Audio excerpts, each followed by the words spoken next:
Hey everyone, so today we are going to see the fourth type on how to solve problems on surface integrals. So now whenever you have a vector field in a closed surface, I mean a nice surface, I will tell you what the nice mean is. So whenever you have a vector field and a closed surface, then you can use one of the very famous theorem in surface integral, and that famous theorem is by Gauss, which is called as Gauss theorem, or many times, since Gauss has many theorems, so it is also called as Gauss divergence theorem. So one of the very important theorem that will help you to solve problems whenever you have a vector field and a nice surface. Okay, but the only problem here is many times students gets confused when to apply this theorem and when not to apply this theorem. So once we see the theorem, I will take couple of examples where we will see whether this theorem can be applied or it cannot be applied. So let's see the statement first. So here is the statement. So if you have a closed bounded region in a space, so T is something which is closed and bounded in a space whose boundary is a piecewise smooth orientable surface S. So you take any solid surface whose boundary should be your surface S. Okay, and if f is a vector function and it's a nice function, that means this is a continuous function and its partial derivatives are also continuous, right? I mean the components, like suppose f is a vector field, so f is suppose f1, f2 and f3, then this has continuous first order partial derivatives, right? Because we are taking the divergence, so obviously the partial derivative should exist. And many times instead of s, some author write dabba t here. Dabba t means what? This is the boundary of T. And what is boundary of T? As you can see, boundary of T is nothing but the surface S.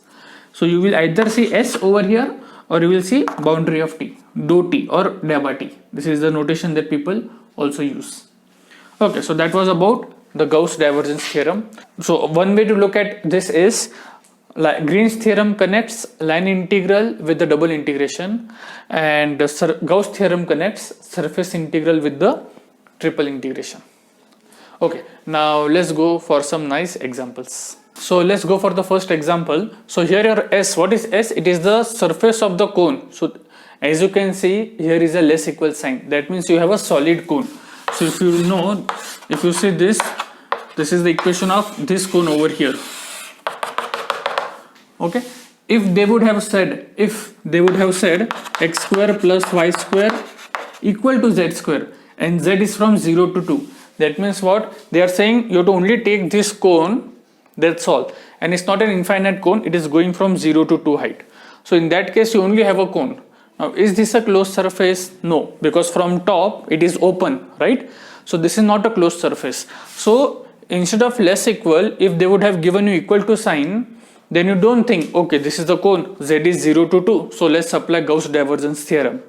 No, this is only a cone given to you, which is a finite cone, 0 to 2 height. The topmost part is open, right? So you cannot apply Gauss divergence theorem if you have an equality sign over here. Now in this case you have less equal, so this whole thing is there. You have a solid cone. So obviously what will be the boundary of this solid cone? It will be this cone, right? Which is our surface S. So now you can do the surface integral. If you want to find the flux through the surface S, which is nothing but the boundary of this cone, then you can use divergence theorem. So because of this thing, you can use Gauss divergence theorem. And if you find divergence of F, this with respect to X, 3z with respect to Y, 5y with respect to Z, so divergence is 4. So therefore your flux integral is nothing but triple integration 4, let me take out 4 outside, 1 times dv over t, where t is nothing but this cone. So whenever your function is 1, we have seen in our lectures in multiple integral, this is nothing but the volume, so 4 into volume of t. And I hope you know what is volume of cone, right? So your height is 2. Okay, let me not do this. You either Google out the formula for volume of a cone or you solve this. I don't know. Your first job is you have to tell me what is the answer for this question. Now let's go for the second one. So here is the second example. You have a vector field and a sphere. Okay, now here you will, so now my claim is here you can apply Gauss divergence theorem. But then again you will say, in earlier example I told you when you have equality you are not supposed to apply, and here you are having equality and you are applying Gauss divergence. Okay, so I am not being biased. Here if you observe, here they have given you the football. I mean it's completely a closed surface. So even though this is equal to, I know that this sphere is a closed surface. So if I take the solid sphere, its boundary will be nothing but this. In earlier case, if you only take equal to, it's an open cone. From top there is nothing. Okay. Suppose in earlier, if they would have said cone, and at the top they would have said a lid. You are covering a cone with a lid.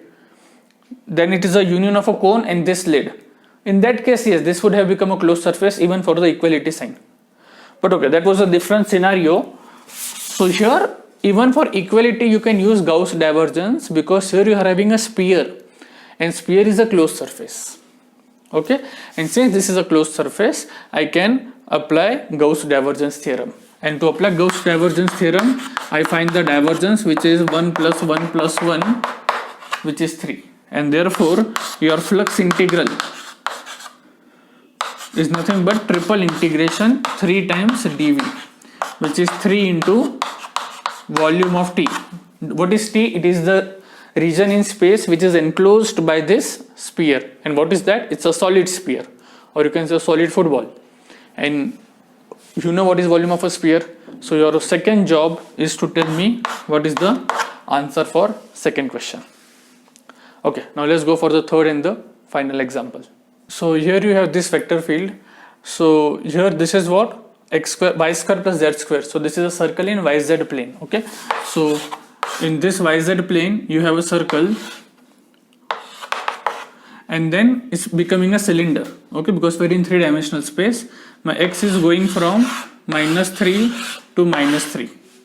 So here if my negative x-axis, so this is -3 to 3. Now if they would have said equality over here, then this means it's a hollow cylinder. But now since they have said this is less equal, so this is a solid cylinder. Okay, so you can apply Gauss divergence theorem. If there would have been equality sign, then you cannot apply Gauss divergence theorem. Okay, because for a cylinder, like if you have a cylinder over here and this is a hollow cylinder, right? So you cannot apply. So if you have equality sign over here, but they would have said your surface is union of 3 surfaces, where S1 is the lateral part of the cylinder, S2 is the upward disc, okay, not circle, and the lower is this disc. Then this becomes a closed surface, and then here you can apply Gauss divergence theorem.